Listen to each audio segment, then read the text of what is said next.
Vous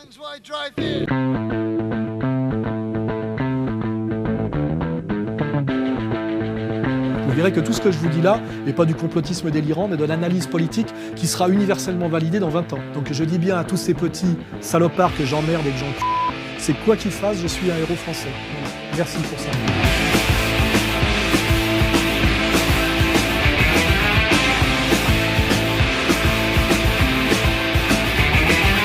Alain Soral, bonsoir. Bonsoir.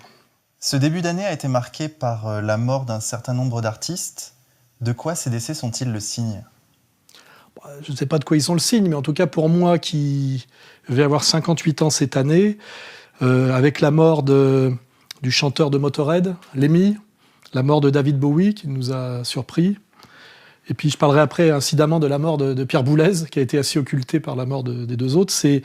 C'est un peu aussi ma jeunesse qui disparaît progressivement. Moi j'arrive à un âge où il y a de plus en plus de morts, quoi.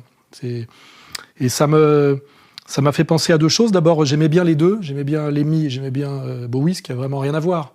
Parce que j'aimais bien Lemmy parce qu'il s'inscrivait dans la tradition du rock'n'roll pour, on va dire, pour ouvriers, pour hommes pauvres, pour qui le rock'n'roll était l'expression quand même d'une certaine insoumission, d'un certain rapport à la vie brutale. Et j'étais en plus allé le voir au Zénith, je crois que la dernière fois qu'il s'est produit en France. J'avais eu le plaisir d'aller l'écouter. C'était pas spécialement ma musique, mais ça m'avait rappelé par la clientèle que c'est un type qui faisait d'énormes salles. Hein. Lui, il jouait pas au Bataclan, hein, devant des bobos. Et qu'en fait, c'était vraiment le hard rock, puisqu'on parle de hard rock. C'était vraiment la musique du prolétariat européen, hein, de la musique du petit blanc pauvre. Et là, on voyait ce qui était assez émouvant. Des générations de types habillés en noir avec des t-shirts la mort, là. On voyait des gros mecs à moitié chauves de 60 ans et des petits jeunes de 18 ans, avec à peu près tous cette espèce de look européen qu'il y a à voir avec le hard rock, et qui est une esthétique et une sociologie dont on parle assez peu, parce qu'en fait, c'est pas débranché. Et Lemmy était un peu l'espèce de statut du commandeur, de cette tradition du rock'n'roll un peu brut, un peu simple, un peu assoumis, basé sur jouer de plus en plus fort, sur des riffs assez simples.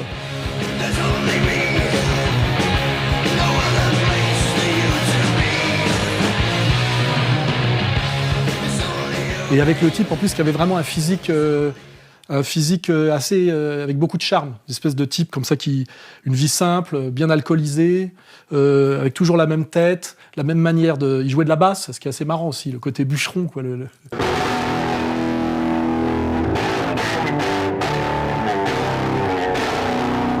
Et puis aussi, il avait un certain goût pour la collection de certains objets qui pouvaient nous le rendre assez sympathique dans son insoumission à l'idéologie dominante.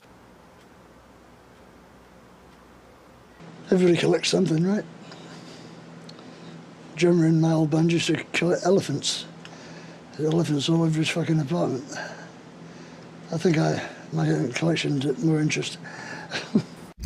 Donc la mort de Lemmy m'a dit c'est la fin d'une certaine époque assez pure, assez héroïque et assez sociale du rock'n'roll. Hein, parce qu'il ne faut pas oublier que le rock'n'roll, c'est pas uniquement le vecteur de l'idéologie libérale libertaire. C'était aussi dans les années 60 qui veut nous amener à Bowie, notamment dans la société anglaise, puritaine, un peu dure, avec les enfants en uniforme, les châtiments corporels, l'esprit assez légitime et authentique d'une insoumission, d'un désir de révolte, de rêve, d'une autre vie, avec aussi, il ne faut pas l'oublier, beaucoup de talents, des grands mélodistes, des gens capables de sortir des nouveaux sons, de tirer parti de la technologie naissante, de ce qu'on appelait le studio, la table de mixage, etc. Et Bowie, même si c'était pas tout à fait la musique, moi je suis plus à la fois, plus on va dire Stooge, ou Robert Wyatt, je me situe à la fois d'un côté plus artistique, plus underground, ou alors plus rock'n'roll, je reconnais que c'était un grand artiste de la pop musique, et le fait qu'il soit mort comme ça, de manière brutale, juste après la sortie de son dernier disque, qui est en plus très bon, à 70 ans, c'est aussi la marque de la fin d'une époque, qui est l'époque héroïque de la pop musique, imaginative. Ça correspond aussi à une époque qui est la fin des années 60, qui ont été, je dirais, cet espoir qui a commencé à être mis à mort par l'assassinat de Kennedy, de cette jeunesse occidentale qui, à la suite de Kerouac, rêvait d'un autre Occident, de sortir des rapports Est-Ouest, de sortir d'un pur matérialisme, d'échapper à une certaine autorité dure liée à la société puritaine, anglo-américaine, etc. Donc Lemmy qui meurt, Bowie qui meurt, c'est quand même me dire on arrive à la fin d'une époque, et surtout il n'y a pas eu tellement de relève en réalité. C'est ça l'idée, c'est que il n'y a pas de type de la stature de Bowie. Par rapport à ce qu'on a aujourd'hui en musique, c'est des géants.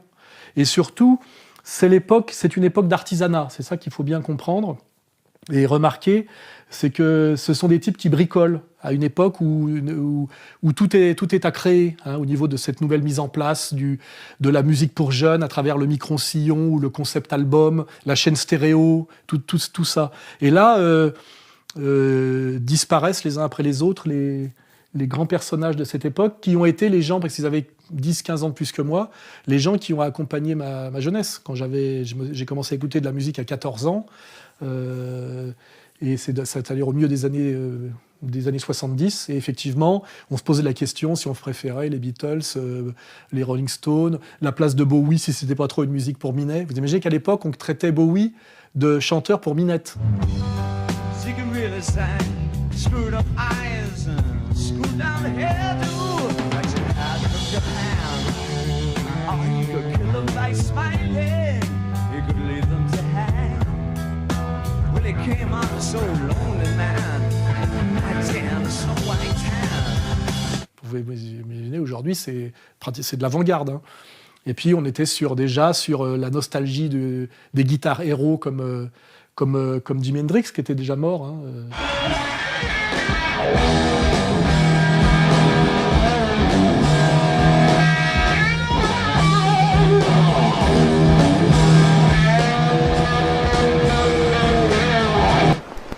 C'est-à-dire que moi, en 74, quand j'ai commencé à écouter de la musique, pour moi, j'étais déjà dans le rétro. On avait déjà le sentiment que la grande aventure géniale de la pop musique, de la musique pour jeunes, c'était 1963-1973. Moi, j'ai commencé déjà à écouter des types qui commençaient à laisser la place. Et puis après, il y a eu le sursaut du punk, qui a été une espèce de grand nettoyage d'un rock qui commençait à être décadent, soit parce que c'était du jazz rock, soit c'était parce que du rock progressif symphonique.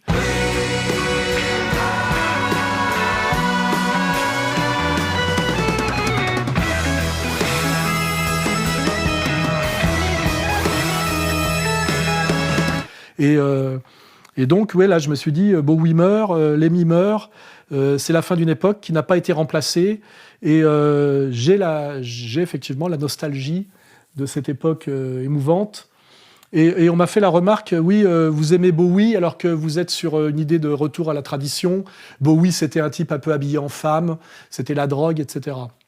Et certains imbéciles, ou des gens qui ne maîtrisent pas bien tout ça, hein, parce qu'ils ne l'ont pas vécu, me disent pourquoi vous aimez Bowie et vous critiquez Conchita. From the fading line of fly, rise like a phoenix, out of the ashes seeking rather than vengeance, retribution you were once I'm transformed. Conchita Wurst. Et là, je dis, ça n'a aucun rapport quand même. Il ne faut pas oublier qu'à l'époque, Bowie luttait contre une société puritaine anglaise. Et il y avait réellement une prise de risque à avoir les cheveux longs, à déclarer une bisexualité qui est d'ailleurs plus déclarative que réelle, à mon avis. For any of the older generation who were watching, it probably hadn't escaped their notice that the singer in the multicolored jumpsuit might not be entirely heterosexual. Looking at it now, it looks so tame. But at the time, it was a real gesture when he put his arm around the guitarist. It was a very sexual thing. Et il y avait du talent, c'était du musical, c'était quelque chose qui renvoyait un peu à l'époque de Kurt Weill. Il y avait vraiment de la créativité chez Bowie. Alors que chez Conchita, c'est l'Eurovision. This night is dedicated to everyone who believes in a future of peace and freedom. C'est un produit industriel pour effectivement nous vendre une marginalité de masse obligatoire, alors qu'à l'époque de Bowie, la marginalité était réellement une petite démarche d'avant-garde et qui se considérait comme marginale. C'est-à-dire qu'un type comme Bowie, si on regarde sa trajectoire, il est d'ailleurs il a vieilli en en homme raisonnable, marié, père de famille, ne faisant pas d'esbroufs, ne faisant pas de provocations, n'invitant pas ni à l'homosexualité ni à la drogue. Donc il est passé d'une certaine marginalité dans une époque où la marginalité était, on va dire, un peu une petite aventure authentique, à une certaine discrétion et une certaine normalité. Alors que la Conchita, là, arrive à un moment donné où on nous vend de la marginalité de masse, de l'homosexualité de masse, de la bisexualité de masse. Et donc, bien sûr, pour nettoyer, ce dont on a toujours besoin, c'est une douche anale. Et en plus, dans un concours de l'Eurovision, je pense pas que Bowie n'ait jamais concouru à l'Eurovision. L'Eurovision, musicalement, c'est de la merde. Et je vis là, n'oubliez pas.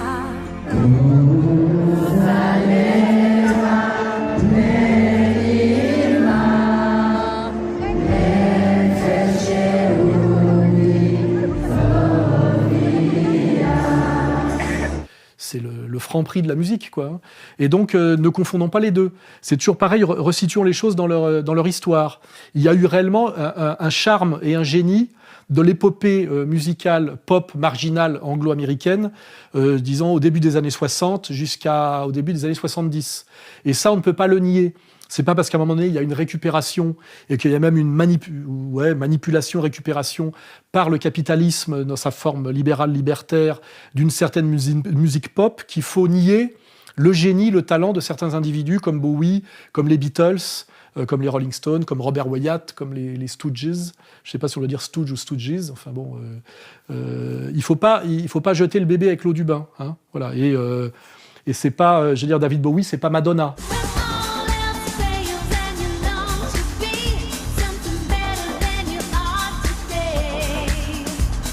On voit bien qu'il y a des médiations. Il y a Conchita, c'est vraiment, je ne vais même pas dire ce que c'est. Je préfère pas employer de gros mots. Et puis il y a Bowie, qui est l'époque héroïque, l'épopée. Et puis entre les deux, on a Madonna, qui sent déjà l'industrie rentabiliser certains combats transgressifs menés par d'autres à d'autres époques, etc. Et on est vraiment dans une perspective d'effondrement, en réalité. Effondrement de la créativité, effondrement du talent, à tous les niveaux. Voilà. Donc nous sommes dans une période sombre de ce point de vue-là, au niveau de la créativité musicale.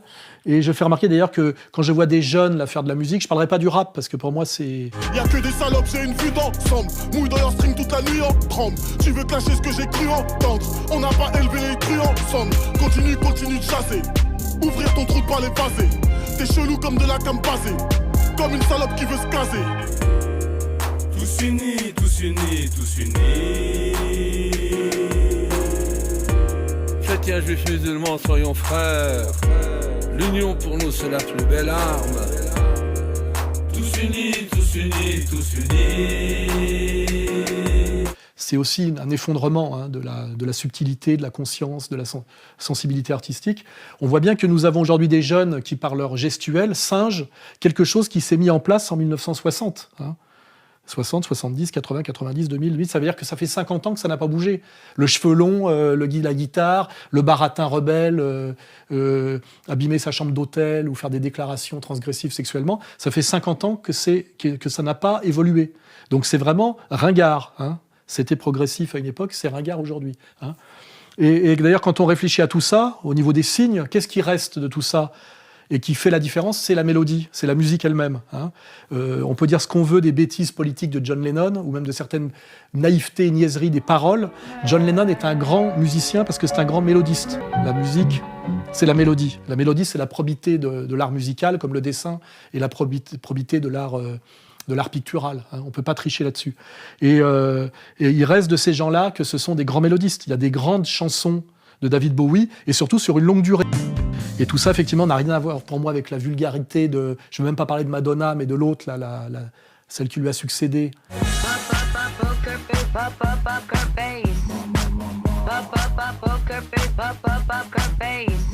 Lady Gaga, ouais, tu vois, on n'est pas dans le Lady Gaga, ni dans le Conchita.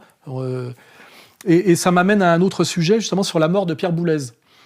En fait, Pierre Boulez a fait sa carrière en même temps que les héros de la pop musique, en prétendant que lui, il était la modernité musicale, et que lui, il était l'inventivité, la radicalité, etc.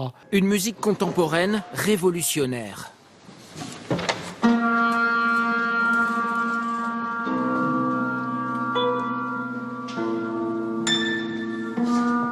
Pierre Boulez, un compositeur qui a inventé une nouvelle façon d'écrire la musique. Voilà, ça c'est mieux. Et maintenant ça aussi.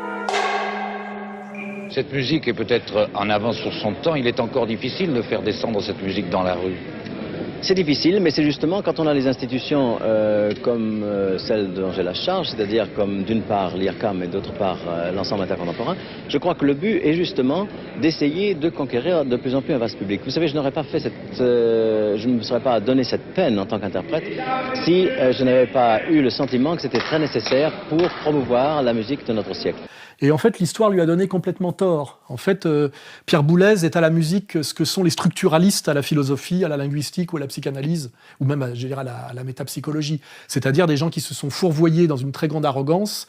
Et en fait, Boulez a réduit la question musicale à l'écriture musicale, qui est quelque chose de daté historiquement à partir de Monteverdi, et qui atteint sa limite avec on va dire, Debussy, puisqu'après se pose la question de l'atonalisme, dodécaphonisme, qui est un piège structuraliste. On dit aussi qu'il était un des grands noms de la musique sérielle. Qu'est-ce qui caractérise cette musique? Ça, c'est complexe. La musique, jusqu'au début du XXe siècle, a été conçue sur la gamme où tout le monde connaît do, ré, mi, fa, sol, la, si, do. Ouais. Et on composait avec ces sons pour composer une mélodie habillé par une harmonie. À partir du début du XXe siècle, et Boulez a porté beaucoup cela, on prend tous ces éléments sans dire que ce son est plus important que l'autre, on les met sans hiérarchie et on essaie de construire une musique qui soit un jeu formel. Il y a quelque chose de cérébral. C'est ne pas comprendre que l'écriture musicale est au service de la musique, et c'est réduire finalement la musique à l'écriture musicale, hein, et essayer de trouver le renouvellement de la musique dans les jeux d'écriture. C'est là où l'influence de Mallarmé s'est manifestée le plus, car vous pouvez voir d'après le dessin de la page déjà qu'il n'y a pas une succession de lignes ininterrompues de gauche à droite et de haut en bas, mais que les lignes sont un peu réparties sur toute la page. Qui à un moment donné amène à de la musique qui sort complètement de ce qu'est la musique, c'est-à-dire quelque chose qui touche les sens humains, l'émotion. Et maintenant, je peux jouer aussi d'une autre façon, c'est-à-dire commencer par cette partie-là, ensuite jouer cette insertion, ce commentaire de résonance.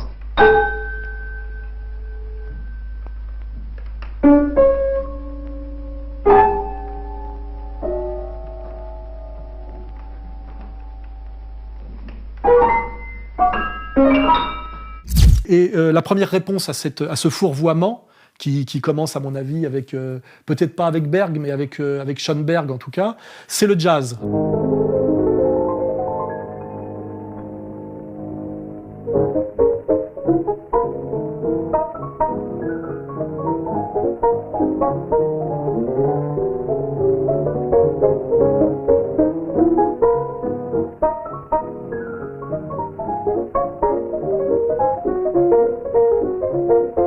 Le jazz, qui sont des noirs, qui ne connaissent pas l'écriture musicale et qui renouvellent la musique par la syncope, hein, le rythme, par l'autre manière de jouer d'instruments occidentaux, par du métissage, effectivement, mais du métissage par le haut, liturgie gospel, c'est-à-dire protestante américaine, instruments occidentaux classiques, piano, saxophone, hein, qui sont des instruments blancs classiques, et ce qu'a apporté l'Afrique, c'est-à-dire la syncope.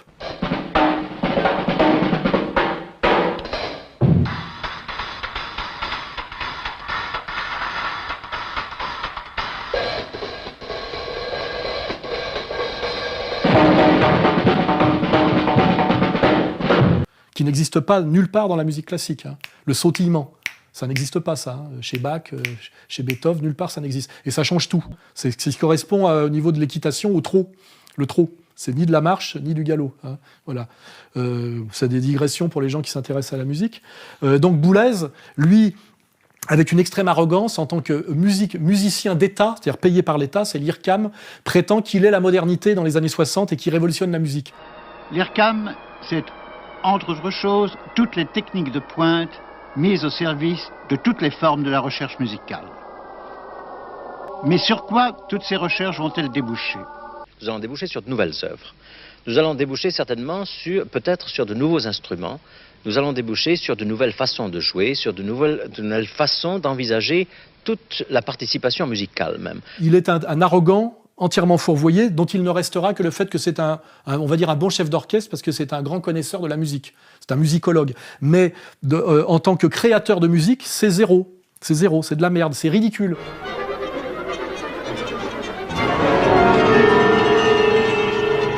Complètement ringard. Alors qu'aujourd'hui, on voit des grands musiciens, finalement, rendre hommage, d'ailleurs en les utilisant, aux grandes mélodies produites par les Beatles, notamment. Là, c'est un peu la vérité par le temps qui passe. Nous avons finalement 3 personnes qui sont mortes en même temps.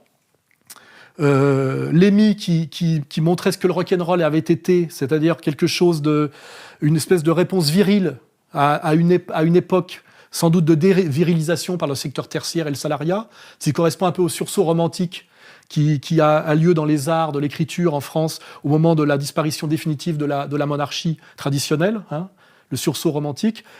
Ça a un peu à voir, si on fait un parallèle. Donc il y a Lemmy, le rock'n'roll pour ce qu'il a d'admirable, sursaut viril dans une période qui l'est plus du tout. La créativité chez Bowie par la mélodie, parce que ce qui reste en dernière instance, c'est les chansons. Et puis Boulez, le prétentieux payé par l'État, musicologue d'État, arrogant, méprisant. Je me rappelle de phrases où Boulez se permet de mépriser Erik Satie pour la simplicité de ses constructions musicales. Le grand musicien de Satie et de Boulez, c'est Satie.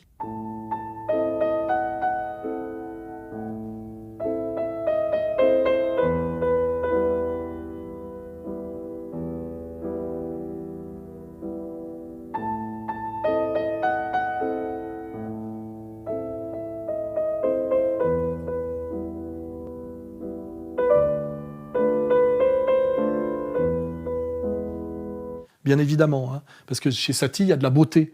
Chez Boulez, il n'y a que de l'arrogance et de la structure. Et ça, c'est une belle leçon de l'histoire. C'est-à-dire que Boulez on n'en a rien eu à foutre de la disparition de Pierre Boulez. Pour vous, l'État, c'est très simple. C'est un libre service. J'arrive, bonjour Jack, je voudrais un ensemble intercontemporain, 15 millions de francs, mais bien sûr. Vous oubliez, Michel Guy, c'était pas du tout Jacques Lang. Un ensemble intercontemporain, et puis un IRCAM, 45 millions, et puis une première tranche de travaux, et puis une deuxième, et puis une troisième, et puis une et ça quatrième. fait 60 millions de francs par an. C'était le 11 janvier 91, tout le monde s'en souvient. C'était un concert où vous recréez Explosant Fixe. Non, c'était un atelier. 1h50 de conférence et 6 minutes 08 de musique. Alors je dis, ça fait cher la double croche, 60 millions de francs par an, pour sortir 6 minutes de musique tous les 2 ans. On n'en a rien eu à foutre de la disparition de Pierre Boulez.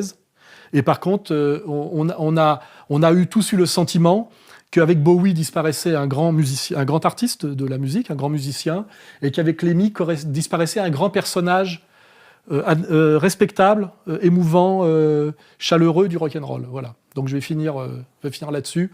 Que les gens réfléchissent à ce qu'impliquent ces 3 personnages.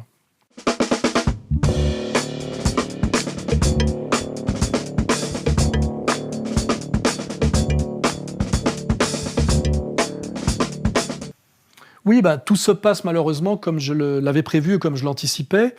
C'est-à-dire que je mène, moi, avec les gens qui travaillent avec moi, dont toi et d'autres, un combat d'insoumission à une dérive à la fois...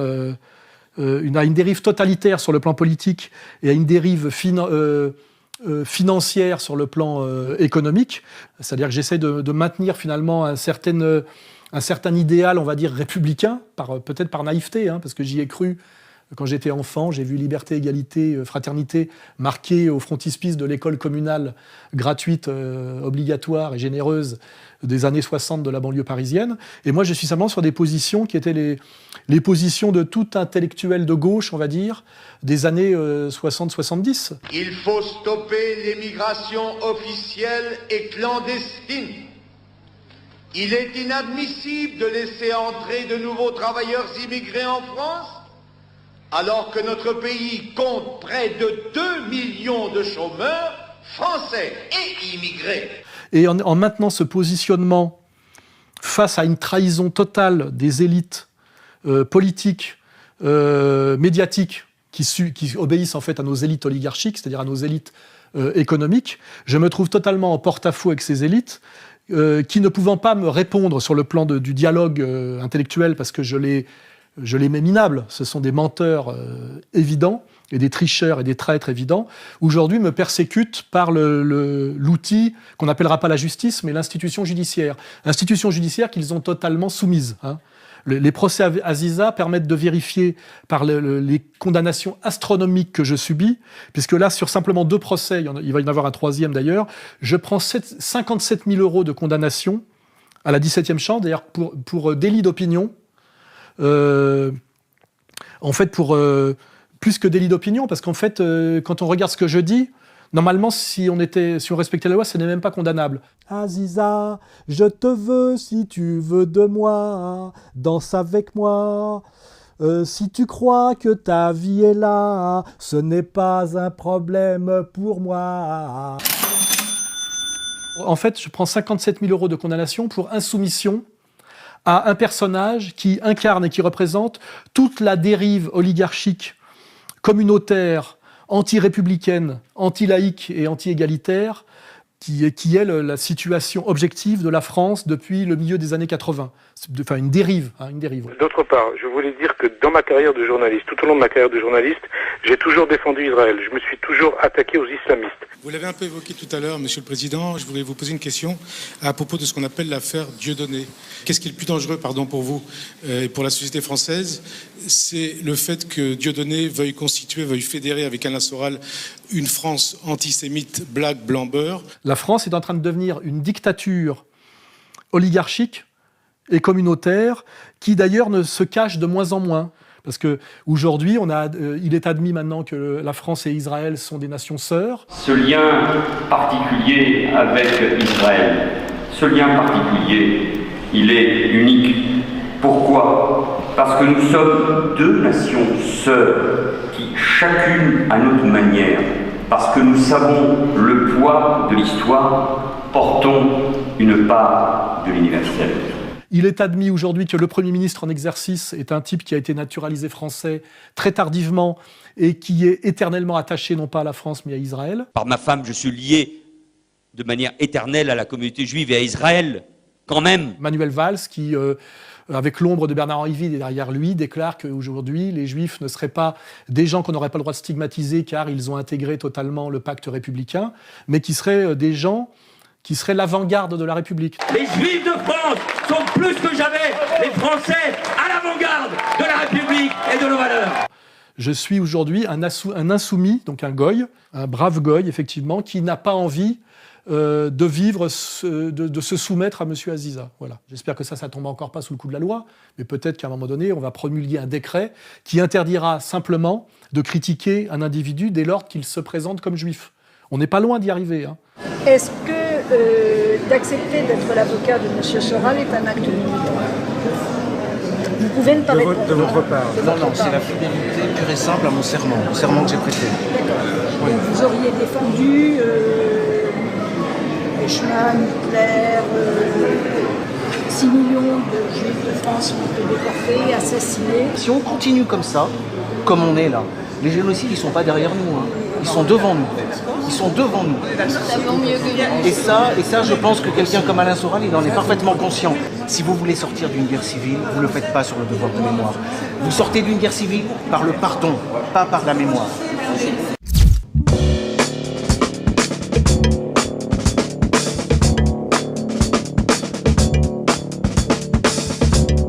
Parce qu'avant, on était dans l'idée du chantage à l'antisémitisme. C'est-à-dire, il a fallu à chaque fois que je dise « mais je ne suis pas antisémite », quand je montre du doigt la communauté juive organisée, incarnée par le CRIF notamment, qui ne représente officiellement que 1/6 d'une population qui elle-même représente 1% de la population française.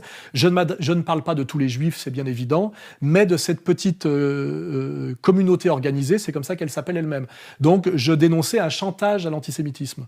Mais aujourd'hui, ça va bien au-delà de ça. On est dans l'inversion accusatoire systématique. C'est des gens qui se revendiquent comme membres du peuple élu. Dieu a voulu montrer, à toutes les nations du monde, la suprématie du peuple d'Israël, celui qui est capable de recevoir du pain qui vient du ciel, de boire de l'eau qui vient de la terre, d'être protégé par des nuages avec un masgan à température ambiante. Et toutes les nations du monde ont vu, comme le dit Rahab, nous avons tous vu et entendu que la mer s'est ouverte en deux. Combien de miracles Dieu a fait pour vous? Vous êtes un peuple au-dessus de la nature, c'est ce qu'il dit ici.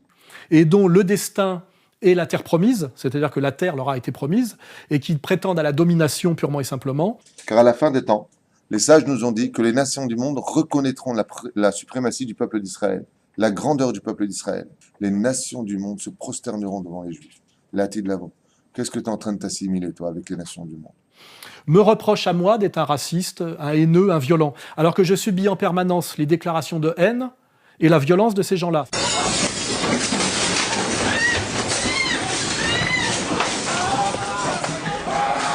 Vous auriez pu me féliciter, c'est excellent. Merci. C'est pas grave, merci de faire pour moi et enregistrement à la presse.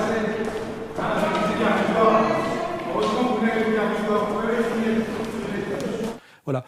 Donc on est aujourd'hui dans l'inversion accusatoire totale. Et la question qui se pose, c'est combien de temps cela va-t-il durer? Et est-ce que cela va aller jusqu'au bout?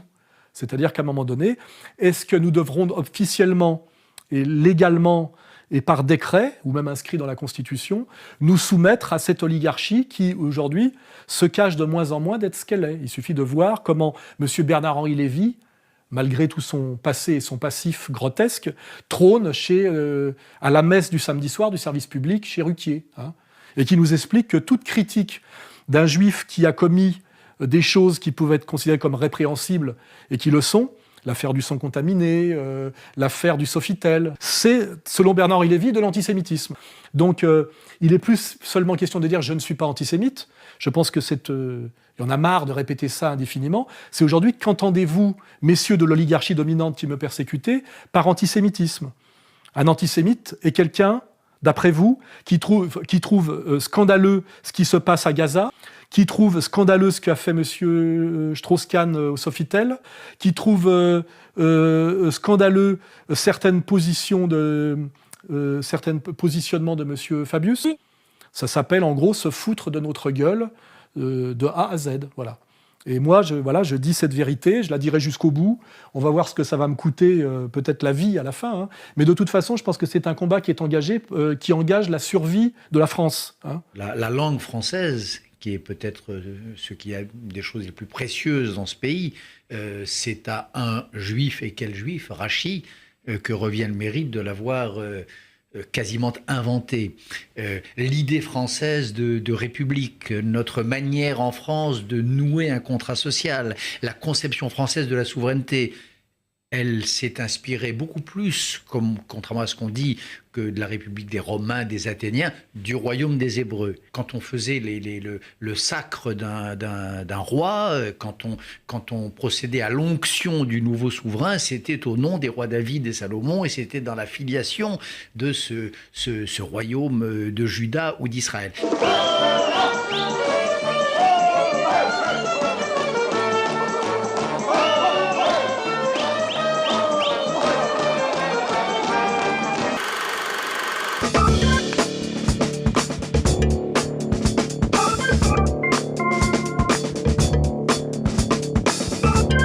Il a agressé mon ex-femme, ma fille, ma belle-mère, la tante aveugle de ma femme. Comment je pourrais faire? Je ne connais pas les numéros par cœur.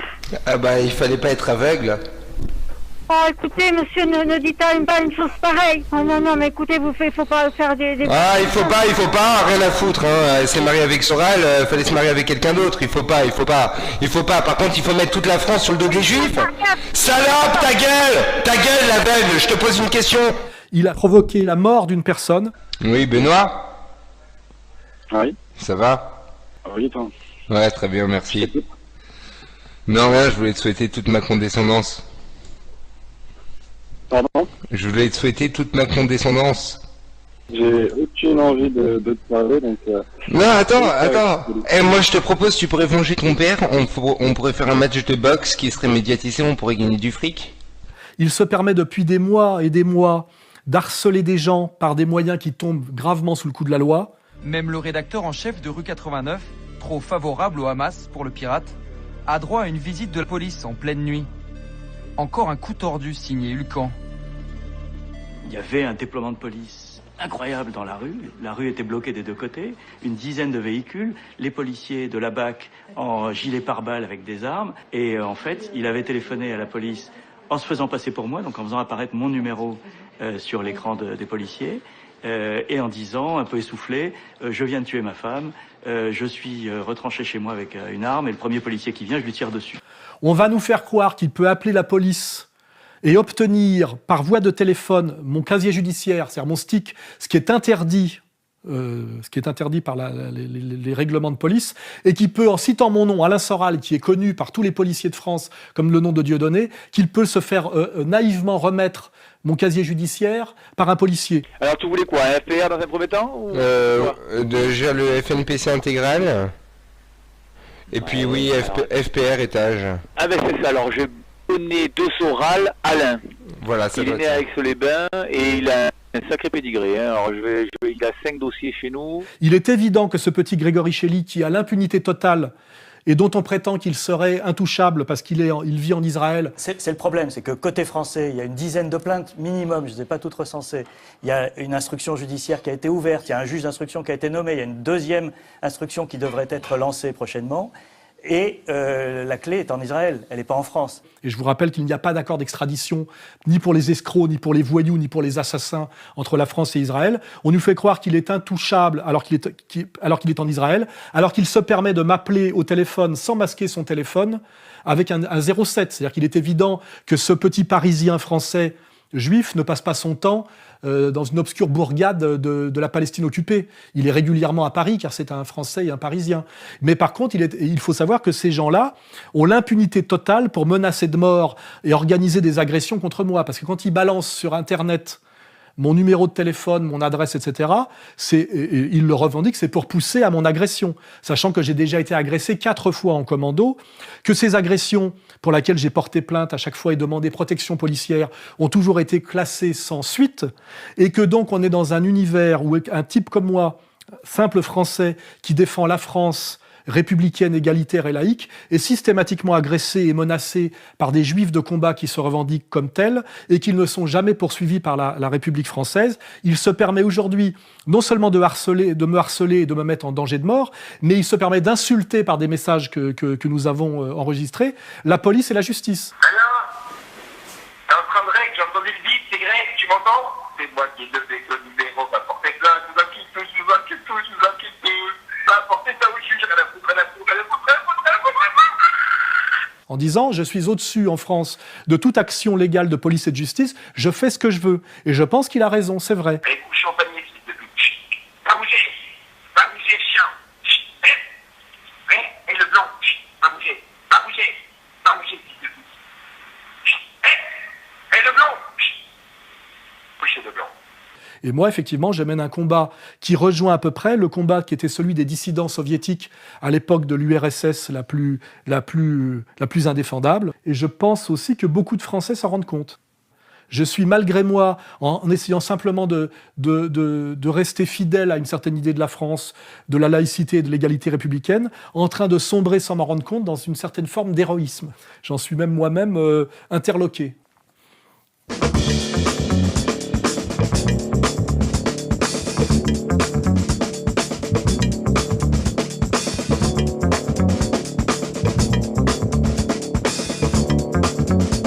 Bernard-Henri Lévy admet aujourd'hui que les antisémites d'hier, alors il faudrait redéfinir ce que c'est que l'antisémitisme, qui sont des gens qui résistaient à une certaine malhonnêteté, une certaine laideur et une certaine domination. Alors il cite Paul Morand. Alors il dit, oui, effectivement, les antisémites d'hier avaient du talent, aujourd'hui ils n'en ont pas. Alors il fait référence à moi. Mais on dit la même chose pour Dieudonné par rapport à Coluche. Coluche aurait eu du talent à l'époque, ou Desproges, mais Dieudonné n'en aurait pas. Desproges est allé plus loin que Dieudonné pourrait en rêver lui-même. La différence, c'est que Dieudonné présente un discours ouvertement politique sous une forme facétieuse, alors que Desproges prend l'air doctoral pour dire ce qu'il vit lui-même comme autant de conneries. Donc Dieudonné, c'est le contraire de Desproges. C'est le contraire parfait. Libre à eux de penser qu'on n'a pas de talent. Mais moi, ce que je pourrais répondre pour être un peu taquin, c'est que les Juifs aussi de l'époque de ces grands antisémites avaient un autre talent que Bernard-Henri Lévy. À l'époque, il y avait du Claude Lévi-Strauss, il y avait du Raymond Aron, vous voyez. Le fait est que les Israéliens ont reconquis une terre où vécurent toujours des Juifs, mais où vivaient au lendemain de la Première Guerre mondiale plus d'Arabes que de Juifs. Un observateur qui se veut impartial, juif ou non, peut plaider le dossier arabe. Raymond Aron. Mémoire. qui étaient quand même des juifs souvent universalistes et de talent. Et puis, il y avait encore avant, à l'époque de Céline, il y avait Proust. Alors, je réponds à cette petite de Bernard-Henri Lévy, qu'il n'est ni un juif du calibre de Raymond Aron, de Claude Lévi-Strauss ou de Marcel Proust. Hein, voilà. Les Roumains, les Égyptiens et les Turcs peuvent détester les Juifs. Mais dans un salon français, les différences entre ces peuples ne sont pas si perceptibles, et un Israélite faisant son entrée comme s'il sortait du fond du désert, le corps penché comme une hyène, la nuque obliquement inclinée et se répandant en grand salam, contente parfaitement un goût d'orientalisme. Seulement il faut pour cela que le Juif n'appartienne pas au monde, sans quoi il prend facilement l'aspect d'un lord, et ses façons sont tellement francisées que chez lui un nez rebelle, poussant, comme les Capucines, dans des directions imprévues, fait penser au nez de Mascari plutôt qu'à celui de Salomon. Marcel Proust. À la recherche du temps perdu.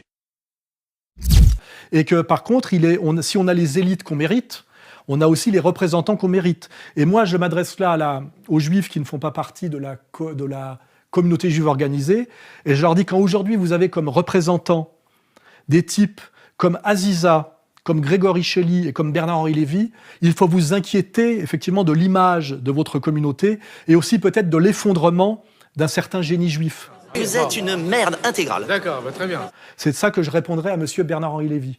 M. Bernard-Henri Lévy a été considéré comme une merde intellectuelle par tous les grands juifs qu'il a croisés. Même Derrida n'a pas voulu de lui. Là on a affaire à une intellectualité médiatique stricte. C'est-à-dire la représentation de soi, narcissique et promotionnelle, qui se sert d'une cause plutôt qu'elle ne sert une cause. Jacques Derrida. Cité par le nouveau b.a.-ba du BHL. Raymond Aron a dit ce qu'il en pensait. Il jette du sel sur toutes les plaies mal cicatrisées. Par son hystérie, il va nourrir l'hystérie d'une fraction de la communauté juive, déjà portée aux paroles et aux actes du délire. Œuvre d'intérêt public, écrivait en conclusion le compte-rendu du Nouvel Observateur. Intérêt public ou danger public? Raymond Aron, commentaire sur l'idéologie française. Il faut quand même rappeler ça. C'est qu'aujourd'hui, on nous présente comme héritier du génie juif que je ne conteste pas. Hein. Je suis l'éditeur de Bernard Lazare, je le rappelle, et de Gilad Atzmon, dans un autre genre. On assiste non seulement à un effondrement de la France, mais aussi, quelque part, à un effondrement des représentants du génie juif ou d'un certain génie juif individuel et éternel. Sérieusement, Bernard-Henri Lévy, cette histoire de citation d'un philosophe qui n'existe pas, ça craint vraiment, non, comme disent les jeunes? Écoutez, c'était marrant 5 minutes, maintenant je trouve que ça va comme ça. Ça me fait moins marrer maintenant. Et ça pourquoi? me fait moins rire. C'est ridicule. Vous ne représentez pas grand-chose au niveau de la vie politique française. Hein, vous vous appelez, je crois, Jacques Cheminade. Donc on pose des questions à Jacques Cheminade et pas à Léo Alexander ou à je ne sais qui. Je trouve votre façon de dire d'accord pas très courtoise. Ouais. Non, mais je suis pas très courtois. Est-ce qu'il n'aurait pas acheté des parrainages de Jacques Cheminade? On est d'accord ou pas? Tu veux qu'on fasse une bataille de lobby juif, espèce de fils de pute? On a le zizi circoncis, on a des gros nez, nous, espèce de salope. Je suis plus juif qu'Abraham, espèce d'enculé de ta mère. Hein, et Bernard-Henri Lévy est la plus grande preuve et le plus grand stigmate de l'effondrement du génie juif en France. Voilà. Et je pense qu'il est de mauvais augure que les juifs soient représentés aujourd'hui en France par Aziza, Grégory Shelley et Bernard-Henri Lévy. Posez-vous cette question et écoutez-moi bien.